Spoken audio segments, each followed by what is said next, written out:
Dev Hynes is an English musician, singer, songwriter, composer, producer, and director who is currently based in New York. He's worked in various genres. He was in the band Pest Icicles, I'm saying that very carefully, for a time. He released music under the names Lightspeed Champion, Blood Orange, and Devonte Hines. He's collaborated with lots of people. He's also worked in classical music and scores. Under the name Blood Orange, he has released 5 albums so far. Hi, my name's Dan, and this is a review of the album Negro Swan by Blood Orange. It was released in 2018 and was the 4th studio album released under the name Blood Orange. And it's my first time listening to it and to him, I believe. And this has been described by other people as alternative R&B, and I have no need to or no desire to argue with that. This alternative R&B thing seems to have been an emerging genre. So we're 2018 here. We're actually quite late in terms of this list. So the list that I'm reviewing from only actually goes up to 2019, when I started in, I think it was 22 that I started this channel. That meant it was only 3 years old and it was quite current. But now we're nearly 4 years on from that. And there hasn't been an update, but even if I had, I'm using the list that I took as a snapshot. Anyway, so why am I talking about this? It's talking about this emerging genre of alternative R&B. R&B as a genre has been around for a long time. It has kind of come into the mainstream since the 80s, but even more so in the 2000s. A lot of pop is kind of pop R&B to my mind. But this alternative kind of stepping off sideways from R&B is the thing. And I've heard a few albums with some similarities to this now, where it's breaking the norms of R&B. And in my head, the kind of archetype of this is Lemonade by whatever her name was. So this is back to this album. This is quite mixed and varied. There's drum patterns here. There's paddy synths. There's some real instruments, or what sound like real instruments. Yeah. There's some real instruments in here. It's mostly quite slow and quite empty. The percussion tends to be so sporadic, and it's sometimes not there at all. In fact, there's quite a de-emphasis on percussion on this album.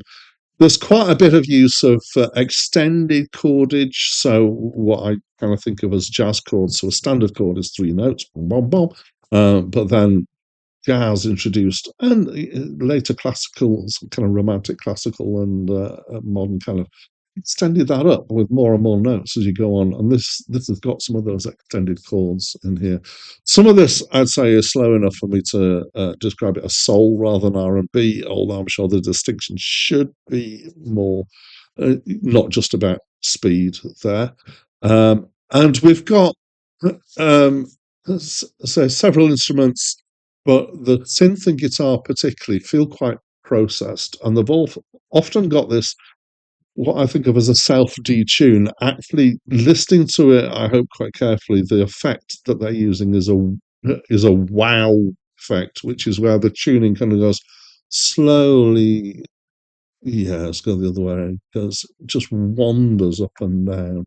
So it's like, if you're playing a guitar and you had a vibrato on it and you did it really slowly, but when it does it with the whole thing, it just gives the feel of an old-fashioned cassette tape that somehow got a little bit damaged, and it's going wah, or a record where the hole was out, not quite in the center, and so the needle's going like this, and the speed slightly changes.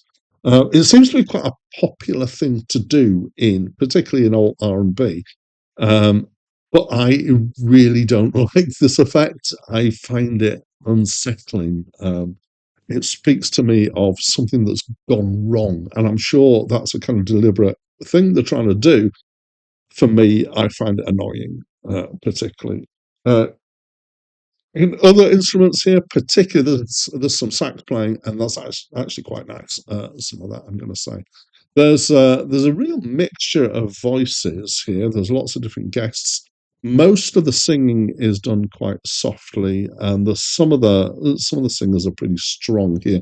Now, I think the dominant singing is Dev Hynes, but there are, as I say, there are guests here as well. Probably the best thing for me, actually, on the album is the narration snatches done by a woman called Janet Mott, which explore a kind of coming of age and identity and other things and that. And these tend to be kind of at the starter tracks or in between tracks, and it that unifies the album and makes it feel like it's an exploration of these ideas, and it's that's thoughtful, and I quite liked it. So the songs content mostly in a similar vein to that. I would say very modern themes. And I would say that the themes here have contributed to this album being included in the list. It's not just about the music, it's about the content as well.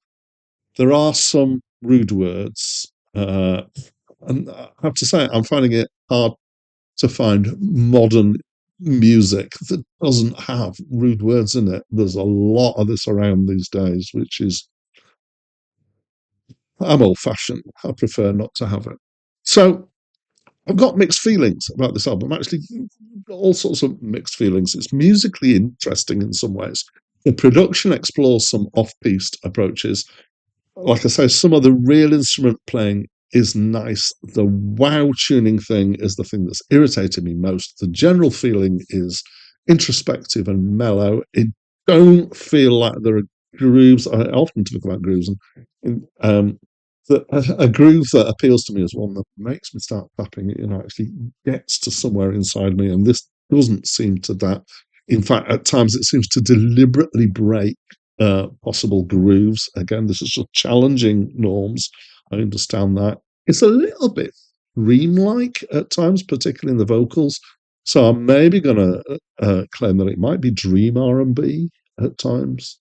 I respect the songwriting. Overall, I'd probably rather leave it than take it. Not a huge fan. That's what I think of this album. I'd love to know what you think, though. So please tell me by leaving me a comment. And that's it from me for now. So, like, my favorite images are the ones where someone who isn't supposed to be there, who's like in a space where we were not ever welcomed in, where we were not invited, yet we walk in and we show all the way up. People try to put us down by saying, she's doing the most,